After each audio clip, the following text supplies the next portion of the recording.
హంపిలోని విరూపాక్షస్వామి దేవాలయపు ప్రధాన గాలిగోపురం మీద ఒక శిల్పం ఉంది.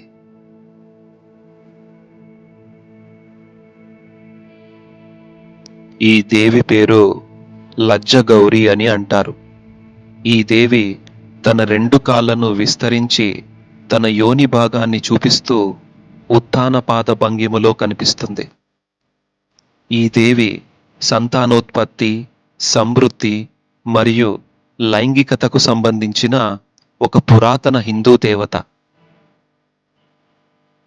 ఈ దేవిని పూజించే ఆలయంలోనికి స్త్రీలకు మాత్రమే ప్రవేశం ఉంటుంది. ఈ దేవిని పూజించే పూజా విధానం చాలా విలక్షణంగా ఉంటుంది.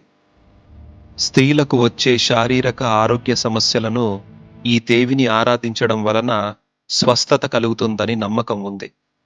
ముందుగా ఏ స్త్రీ అయితే తన శరీరంలోని ఏ భాగంలో ఆరోగ్య సమస్య ఉందో దాని గురించి సంకల్పం చెప్పుకొని తరువాత దేవి విగ్రహంలోని అదే భాగంలో వెన్నను రాసి పూజిస్తారు. తరువాత ఆ వెన్నను ఆ స్త్రీ ప్రసాదంలా స్వీకరించటం వలన ఆమె ఆరోగ్య సమస్య తొలగిపోతుందని నమ్మకం ఉంది.